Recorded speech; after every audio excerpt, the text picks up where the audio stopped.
Hey, I'm Mike Meiers, and this is the Songwriting for Guitar podcast, which is geared to support songwriters and producers to gain confidence and turn pro. I bring on industry experts to help you improve and monetize your skills, engage better in the writing process, and build healthy habits to create a sustainable career that you love. Caffeinated, inspirational, conversational.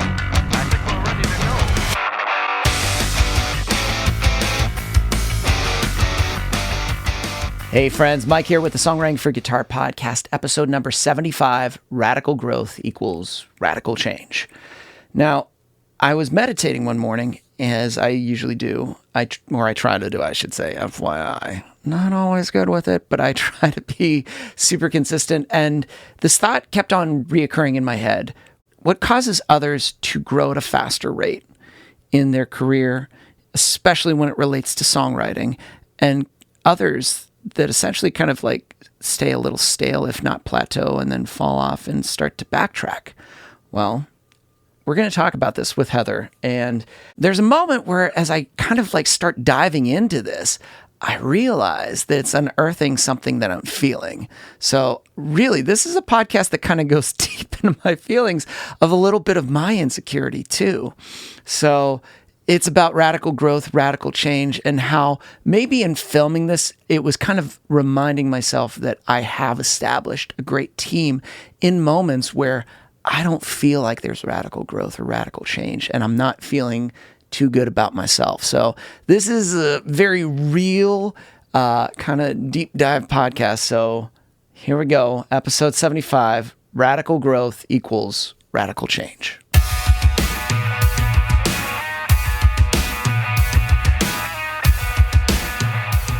All right, everyone. Calm down. I know. The clap track. I know. So good. The crowd that we have here is huge, Heather. It's just like, it's insane how many people turned out for this recording. We know you're excited, but can you please just like keep the level down a little bit? Just a little bit. Just a little bit, and then we'll tell you when you can go wild. We want to hear you. Goodness. But I'm pumped to talk about this because I don't know. This morning I was thinking about this a lot, and maybe I think a lot of things in the morning because it's that time where the brain is like, I do that like meditation. I'm like, yeah. And for some reason, I was really thinking about, man, what makes people grow at a faster rate, whether it be their songwriting collaborations, but also their, for me, I relate it always back to like songwriting and building my business. I kind of see them as both too. They're not like separate because like the songwriting is still business in itself. It's Absolutely. a different kind. And then songwriting for guitar is a different business, but they're similar in how I view building a team. Because for the longest time, I wrote on my own. I wrote songs on my own. I was starting this on my own. I was doing this all on my own. But the idea, once I started to embrace collaboration with other people in writing, my skills got better. They had skills that were way better. And it was like elevating the song. And as soon as I started to add in more people in songwriting guitar that could take things that I was like, not sure, or they could help. I feel like you came at a point too where it was like, there was something like, the way to describe it is like this, like there was a thing there. Something was established for sure. Enough that I got it, that I understood what was going on. That's the thing too. Like you could see, but when you came in, then things got like, cool, we started to move. And then I realized like, oh my goodness, I was thinking I had to get this to this level that was, if I kept on thinking in my head, I can only add people when I get here. I don't know if I'd still be doing this because I think I'd be overworked and I think I'd just be, the opportunities and the growth wouldn't happen if I didn't have you come in, if I didn't have a co-writer come in. I'm really robbing myself of growth and them of growth because then they developed their skills. You've developed your skills. I don't know. Those were my thoughts this morning. Those are really good thoughts. I feel like the concept really translates from I mean, both things are businesses. As a songwriter, as a musician, you need to know that you're a business and start to treat it like that. And most businesses that succeed, unless you are a one-man operation making under, and it's like a hobby, most businesses collaborate with people. The most successful businesses collaborate with people. So once you start seeing yourself as a business, you kind of understand, oh, I got to collaborate in order to do what I want to do. Yeah, you have to collaborate. And to me, too, there are days, because I think of in the terms of collaboration, there are times where I've gotten to it right. And honestly, I kind of feel like shit. I kind of feel not super like energized. Not every day's a winner. And then that person comes in with a great idea, but they're picking up a little bit of those days where I'm just like, ugh, dragging. And they're kind of lifting up. I'm like, hey, it's okay. Don't worry about it. Like, we got this. We're going to figure it out. And then I'm like, yeah, we will. And they're there to kind of be that little boost. And there are days where it's the same thing it is. Like, I wake up and I'm like, cool, here we go. Oh man, this is dry. But knowing that there are aspects of my business that are being worked on by you, by, in terms of we've brought in another person too that is doing the back. It's like, okay, it doesn't, not putting all the pressure on me. Like, I've got to take care of all. If anything, as it grows, I've been looking for more areas where I have to let go and be like, this is something I should not be doing. I should be letting this go, relinquishing control, let go.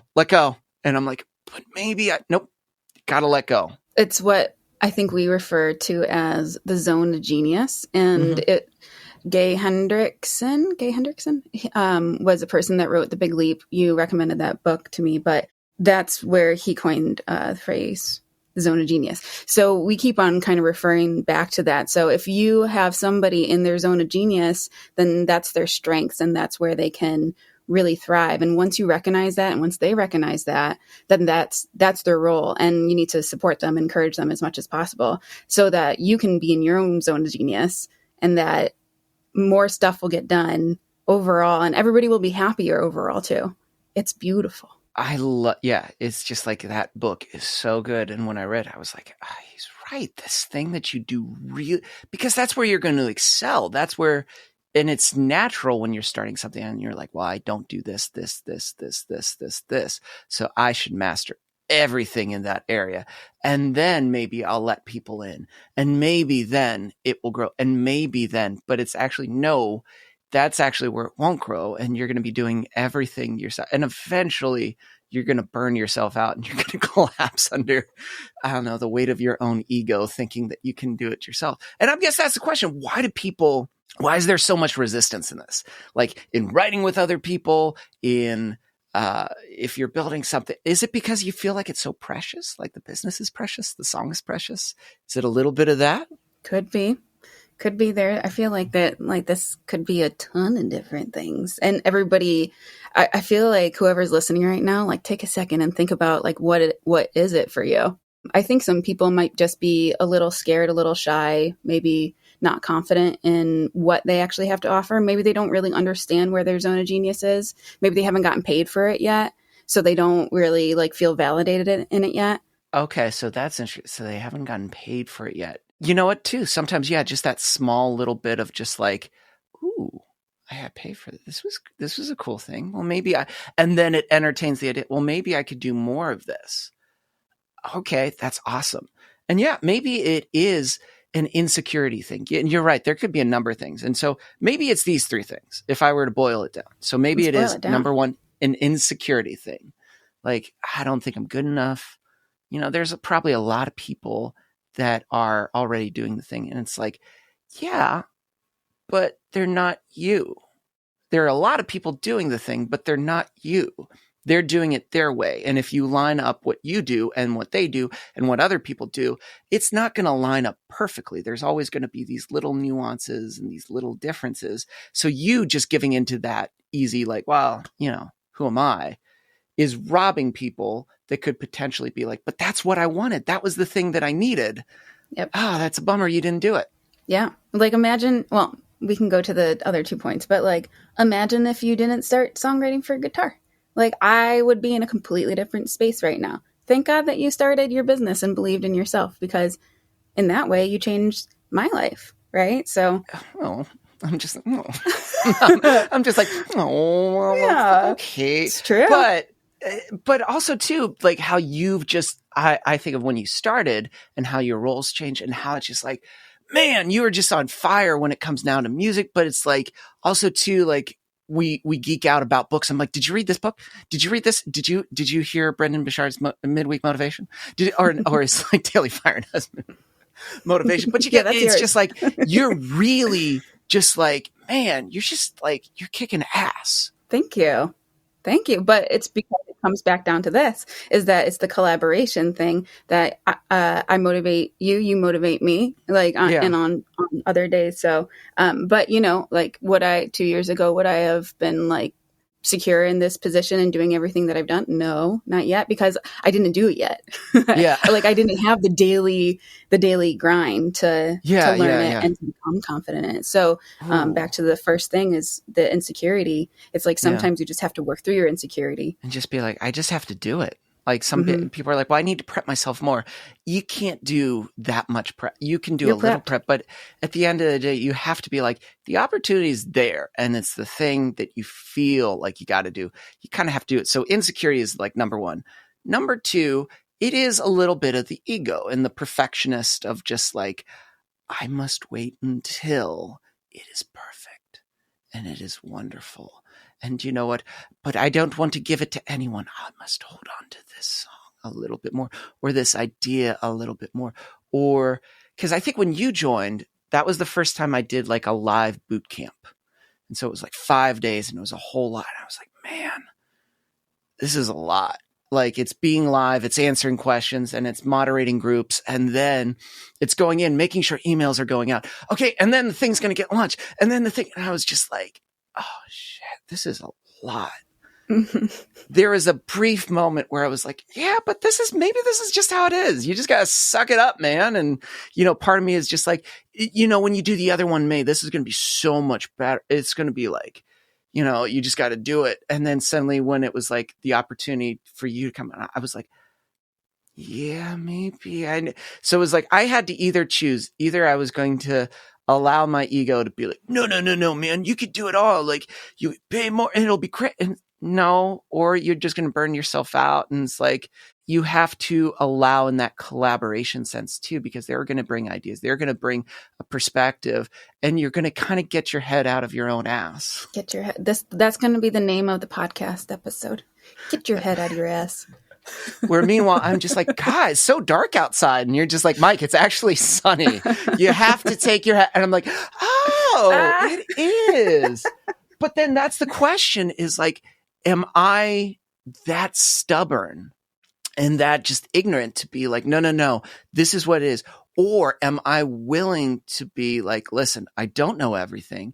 I can't develop everything. If there's going to be growth, I'm going to have to accept other people's input because that's where it's going to grow the most. I can't be in my own world 24/7. It's probably the worst thing. Mm-hmm. Yeah, and it's lonely too. So it is. It is lonely because I don't know. I could tell, and she was very supportive. Where I'd be like, Jen, man, Kajabi, these emails I'm sending out. It's just I gotta.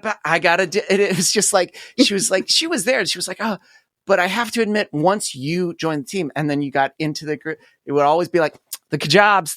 It was like, oh, I was saying it, yeah. You're getting it. Oh, okay. So it's just like some of that shared. It's hard when you're in that. The same thing if you're writing your own song. It's only your world, your perspective. That's it. And you're not allowing someone to also show you what's going well with it, but also highlight the areas that could improve. Man, that's a good song, but it might be a great song if you allow someone else to share and allow them to take some of the reins. I like it. Yeah. Number 2, ego. That's tough. Get your head out of your ass. So it's like, so we got insecurity, we got ego, and the other one where I see people just not have that collaboration in the nicest way. You got to be nice. you can't be a jerk. And I think that's the number one thing that stops people from collaboration, is because they are unaware of what they're projecting and what they're carrying out to others. And it's a vibe, and it's an attitude, and it's a look that is the most unwelcoming feel I have ever seen. Yeah, you have to understand, like, even if you know that you have good intentions, especially when you're first meeting somebody, or you're both doing a hard thing, like just a little smile or just a little something to know, for the other person to know, like, hey, I'm still here, I'm still in it, I still care, or I care what I'm doing right now, and I care that you're doing this with me. Yeah. It can go such a long way. And sometimes people just forget that that helps, that's necessary. I think Zoom has also desensitized how we, because when I look at sometimes when there's Zoom meetings with lots of people, even then I'm still a people watcher, and I'm looking at all the little boxes, whether I'm hosting or whether I'm just part of it. And I don't think people, perhaps it's because we are watching this in our space and we're super comfortable. And I think sometimes we're a little too comfortable. Mm-hmm. We're giving this look. We're like triple chin comfortable. Yeah, triple chin comfortable, laid back, foot up. And it's just like, listen, imagine you were in a room with people. Would you be doing this? No. Would you sit up a little bit more? Would you give more of a, like, oh, I'm like a face of, I was going to say a face of caring, but I do mean that, a face of just like paying attention. I think people have just it's almost like they think they're watching a show, mm-hmm. and they're watching something on TV.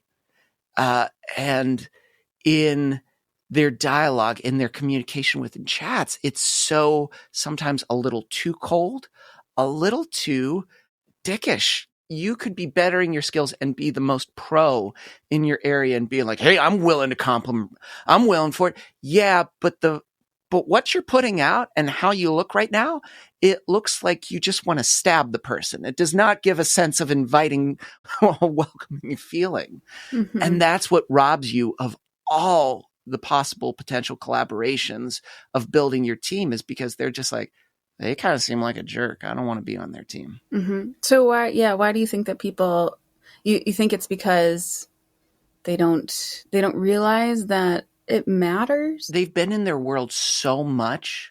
There's been little input. And it probably, early on, there were probably people that were hinting. And they were like, I don't know what they don't know what they're talking about. I'm fine. And so it is a little bit of ignorance and mm-hmm. a little bit of coldness. Mm-hmm. But the longer you let that sit, the layer gets a little bit thicker, a little bit thicker, a little bit thicker. If you start saying that I'm open to it, but the problem is everyone else, mm-hmm. that's a good sign. It's a great indication that it's not everyone else, that you're the hardest. When I hear that to me is such a red flag, when they're just like, well, but it's really them and and they're all the problem. It's like, really, everyone's the problem? Huh. Mm-hmm. Yeah. I bet if we talk to those people, they're all going to have the same answer and be like, actually, it's them right here. Mm-hmm. But they've distanced themselves and desensitized themselves so much. So much that not only now that's the look that they give too, because it's that standoffish, that they say it's a tough, cool looking demeanor, but it's very callous, unwelcoming, and it's pretty much like, I just want to distance myself. I don't want to be around that. Yeah, maybe it's a distrusting thing. Mm-hmm. It's like maybe you're not seeing other people as people. But the people that realize that then do something, that's where they see the most growth and the most change. But the ones that realize that and they're just like, they dig their feet in even deeper, that's where nothing happens. And you could take all the classes in the world. You could take you can buy all the plugins, you can buy and learn all the tricks, but it's still just going to be you. Because when you've got to pitch a business idea, when you got to pitch a song, that's where the personality and the warmth and that's the thing I realized too, when I had no skill, where I felt like I didn't have skill in the beginning in writing. I was like, I can be personable. I can be nice. And I realized, oh shit, that goes far, because there's a lot of people that realize that like they haven't had that, or they've met a lot of egos. They've met a lot of people that have been cold. They've met a lot of people that have been slightly arrogant and like stormed in. This is how we're going to do it. Or they're complaining like, this is the work. But to have somebody come in and be like, hey, how's it going? Oh, me? Oh, I'm good. How are you? Oh, they're kind. They're easy to get along with. Yeah. Guess what? That's when they can build a great team. And so, especially if you're someone that's in that insecure starting out, you can do one thing right now that can immediately open doors. And that's just be nice. Like, I recently had a producer reach out to me on Instagram and was like, hey, I'd love to work with you. I think you're really talented, but I also think that you just like look like you'd be really fun to work with. Like, that was the reason that they reached out to me. People are looking. That's the thing, yeah, too. cool. We think no one's paying attention, but people are watching us. They're watching us on the Zooms. They're watching what we post on Instagram and Facebook and how we comment and how we interact, because people are looking for that collaboration, whether it be in a business sense, whether it be in a songwriting sense. You know, if you've got a skill as a producer and somebody's looking to up their business and like get top liners that they can recommend, and they see that not only you're good, but like you're nice. Oh, that's amazing. I'm going to reach out like that producer, because you put out content that's like showcases you, not just in the songwriting sense, but just like, hey, your thoughts. And it's like, I can get, that's awesome. I can connect with that. There's something there that's more than just a super, like, I don't want to say superficial post, but like a social media post. There's more depth to it, and you can feel that. And then someone that's looking for that to add into their team, it's a win-win. It's like, it's awesome. Yeah. If you can see the other person instead of just a generic person, just like, and replace that person saying this with this person, it wouldn't make a difference sometimes.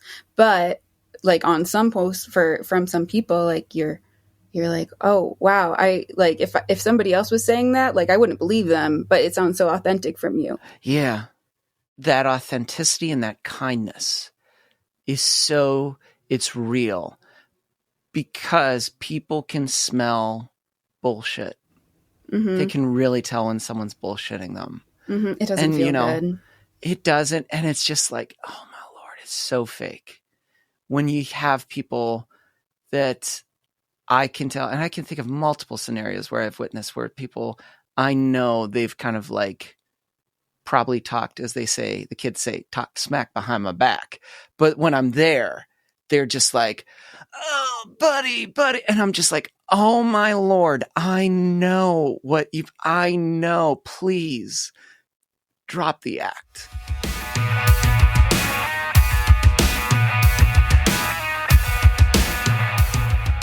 Hey, it's Mike, and I wanted to jump in the middle of this podcast to ask you a question. Have you ever submitted a song and the feedback you got was, it sounds dated? And you're slightly bummed because you put some time into the song. So you write another one, you send it in, and they go, this also sounds dated.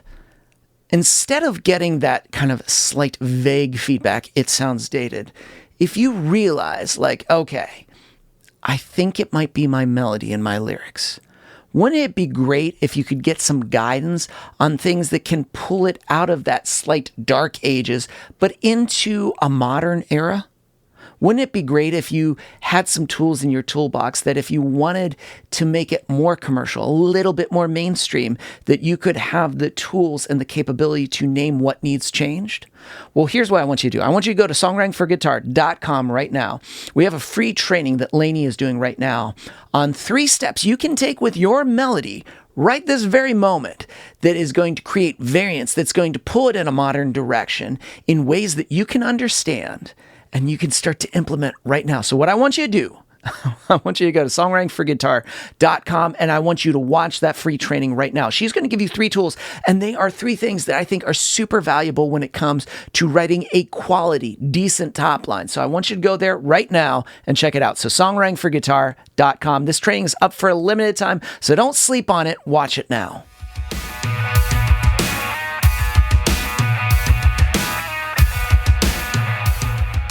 Feel like you also, when you see people and they may not see what they're capable and the good things that they're capable of, but you go like, you got to be a part of this team because you're really good at this. And they go, really? I didn't know. Because you're now looking for it. You're constantly looking for people to grow and people to like add on to your team because you're like, oh my God, I don't think they realize I got to tell them how amazing they are at this thing. Mm-hmm. And they think it's just the most generic thing they're doing. Mm-hmm. So that starts from you recognizing your strength and understanding that, and then being able to let it go, like letting that ego, let whatever else you can't do go. You're like, okay, that's a weakness, but that's like fine. And then because you've already tried like to do that thing, now you're like, oh, I know what qualities I don't have, and I see all that in that person. Let's do it. And then you have that nice piece and that trusting piece, and then you let it go and you let that person compliment you. Yeah, it's so good. And so, but I think those are the 3 things. You got insecurity, you got ego, you got to be nicer. That really comes at it really. And maybe 2 and 3 can be closely related, but I think you can have an ego and you can occasionally be nice, but you have to just quiet it over time. I think the ego doesn't go away. You just have to kind of control it. It's like either it's driving or you just strap it in the back seat and you go, shut up. And you're like, I'm in control. You're not in control. But I think of like this podcast. So it's like, we have an intern. Alyssa does this podcast. She's been awesome at PR. It's just like, she's been so good and like so organized and like, is this good? And it's like, oh my Lord, this is so detailed and well thought of that I'm like, you're going to kick ass at whatever you do. Like you're so, but at the same time, I'm like, stay on the team. How about you just keep on staying on. When you see someone do something really well and you realize the growth it can add, like Chris, who edits this podcast, he knows so much about podcasts. I'm just like, cause he's like the king of podcasts where he's just like, he knows how to, and he can be like, oh, he recommended it. And it's like, everybody has a strength. Maddie, who we brought on, she's so good at just cranking out all these singer-songwriter songs for Songfinch, and she does 3 to 7 a week. I'm just like, how? It's amazing. Because she's got a process and system we bring in. Lady, fucking awesome at top lining. She's so good at like all the nuances, especially with pop. Heather Evans is a networking. She is just like, allow me to show you the way of how to be she swims in on a sea of niceness that oversweeps the room, that everybody's just like, oh. Josh is the most. He goes in and he's like, hey, this is how you mix, but allow me to paint it this way. Instead of saying something overly complicated that makes me go like, I have no fucking clue what you just said. He's like, it's kind of like this. And I'm like, oh, that makes sense. And then suddenly I've got the idea. Those are all people that have just like these amazing strengths that by themselves, they're kicking ass. But to collectively add them in together with what we do and just make them accessible, it's like, to me, it's an obvious, like, either this is going to be the Mike Ego show and it's going to be just me doing every single thing, every single workshop, every single coaching class, I can't.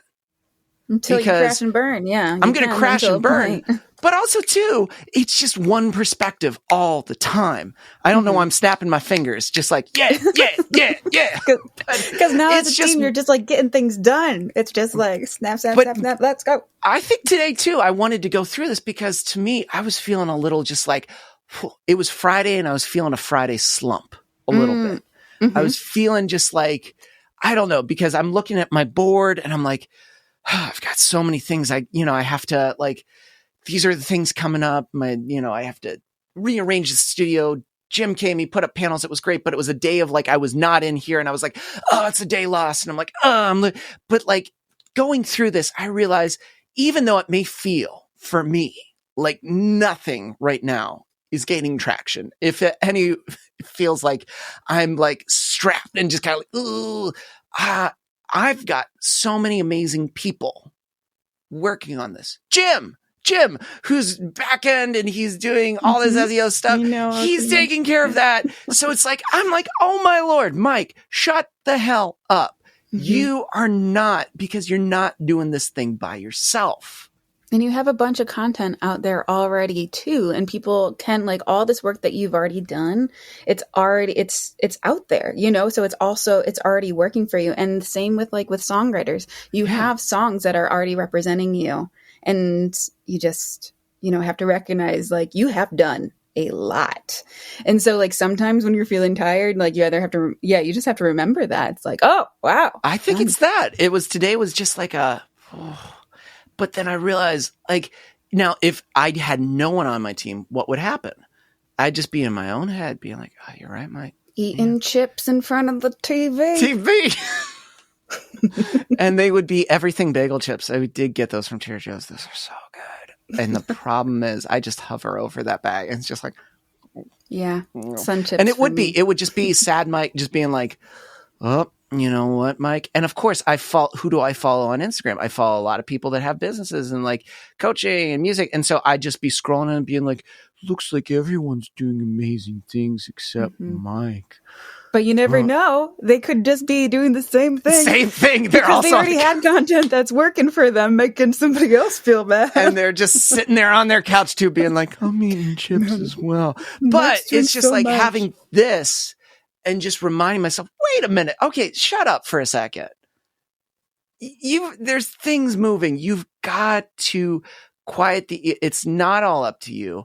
And you got to quiet that ego a little bit. And you got to, cool. Maybe today is not going to be like a go to the gym, come back and be energized and be like, yeah. Here we go. Let's go. Do. But it's like you can do a couple of things and be like, that's good. And knowing that you've got a team that's also planning and doing other things. See, that's where I really love that, because it's like at first you're like, oh, shut up, ego. But really what you're saying is like you need to be self-compassionate and aware of what's really going on, because you're like, hey, you're doing great, you know? And I feel like that self-compassion will allow you to do a lot more and get out of that freeze mode of, oh, I have so much to do. I'm just not going to do anything. I'm going to eat chips. But self-compassion will be like, of course you're tired. Of course this is going on. And then you'll be like, oh, okay, of course. Okay. I'll just like sit for another couple minutes. And then eventually like things will take over and motivation will take over. Again, as it always does. So Gabrielle Bernstein, The Universe Has Your Back. I've been reading that. And last night I read this chapter where she talked about judgment and compassion. And that judgment, whether for others or yourself, limits the amount of love and compassion that you allow the universe to flow. And I realize I'm very compassionate and supportive of others, but the person I end up being very critical ends up being myself, where I do a lot of like, yeah, this is good, but it can be better. I can keep on going. You know, it's just like that. I don't know why I'm sounding like snap into a Slim Jim. Like I'm making it sound like snap into a Slim Jim. Come on, you can do this. Or it's the Kool-Aid kid. Oh yeah. It's just like, I don't know. It's a combination. Now you can label that voice every time you're being hard on yourself. You'll be like, shut up, Slim Jim. It's like, I don't know. It's a combination of like Kool-Aid Slim Jim. So it's Kool-Aid flavored Slim Jim. Oh yeah, come on. And it's just awful. But I think it's because I know I want to do a lot. And it's really hard for me to separate the motivation, the desire from being like, cool, that was good. But you know what? You could be doing more. You know, you could be doing more. And it's like most of my days right now, I realize I'm in this period where I don't really have a dedicated day off. It's just pretty much like there are different waves that I go through. And I realize over time I need to start doing that. I need to have like a day. I like that. I'm like, I know I need a day. But that means every day doesn't have to be 120 million% completely maxed out with everything. That I need to start having cutoffs and also being like, hey, there are going to be times that you're going to be doing something and it's going to feel a little like, man, this is taking me a bit. That's okay.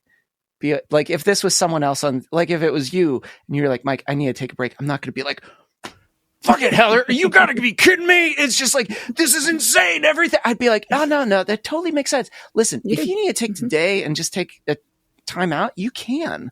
That's okay. You're very encouraging about that for other people. I'm not for myself. I'm like, you got to keep on going. I think it's, there were periods that I was good with that. And I've realized recently, and I think it's because as things grow, I realize like this is a new level, and part of me feels a little intimidated by that because I know how things are at one particular level because I've gotten used to it and I knew how to manage it. But as things grow, I realize these are new obstacles. These are new challenges. These are new things that are a little intimidating, a little scary. And part of me, that's the self-doubt that creeps in. Like, the minute you just drop this down and you go and you watch your show, or you just take a moment to just like take a nap or do something that's like another hobby that's just not writing, but just like you go and you play that game you like doing that you never do at all. But when you do, it's because you need a brain reset. You need to be okay with that.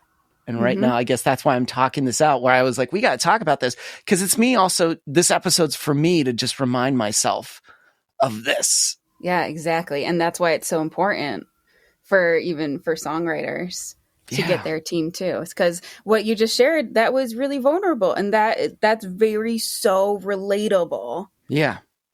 So I'm glad you just said that. Thanks for sharing that. I think it's because you're welcome. I feel better sharing that. I feel kind of like it's slightly therapeutic to be like, yeah, it's because like things are growing and I'm really scared.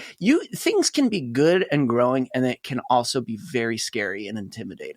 Absolutely. Because now I knew a level of how to deal with things at a certain level. And that's why sometimes we don't want to collaborate or advance or grow, because we know, they're going to be good things, but there's a whole new host of obstacles. There's a whole new host of things that you're going to have to think through. There's a whole host of new, conversations you're going to have.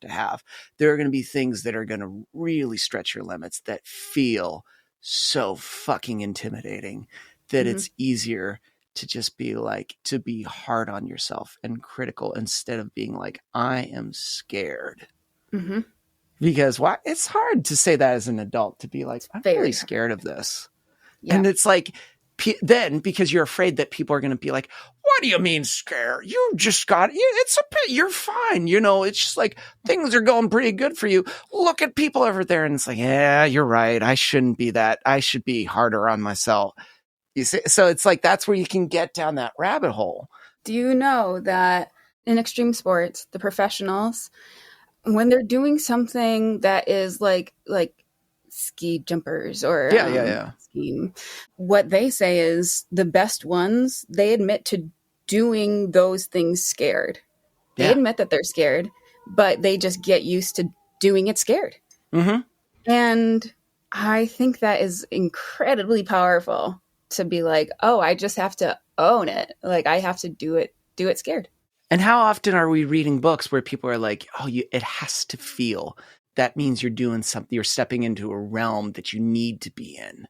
That it's this is where you need to be. And I think I've gotten used to this sort of like slightly level of where I was like, it's like, I know how to manage this. This is great. And now it's just like, oh my.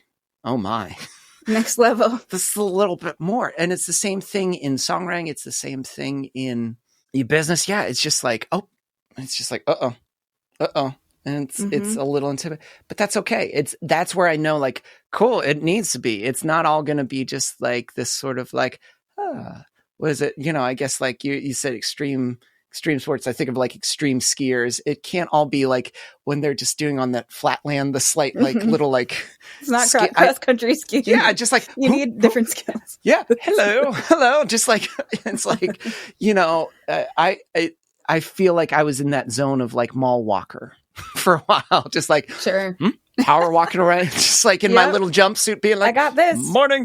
Morning. This feels comfortable. Just enough. And now it's like, cool, it's time for the other thing. So if you want more, from life, you have to require more from yourself. You like, don't be surprised when it gets harder if you want more of something. Exactly. And it's, as I think after reading that last night, I was like, judgment. She was like, stop and think of who you're the most judgmental. I'm like, I was like, and I was looking around, of course, like Jen's reading, Leela's there. I look at Leela and I'm like, God, I'm not judging her. Jen, no.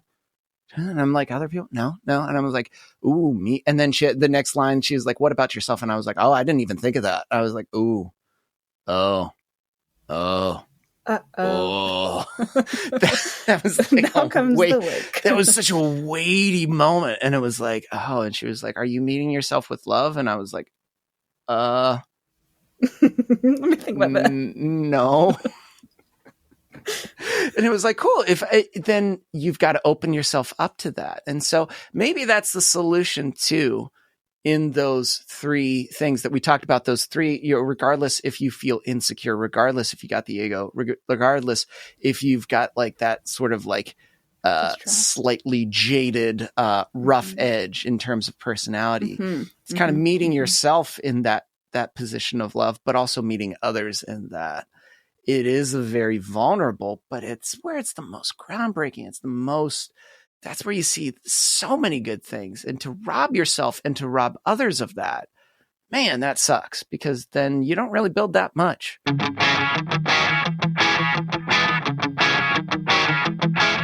And that does it for this week's episode. It was edited and produced by Chris Fafalius. I'm Mike Meiers. Thanks for listening.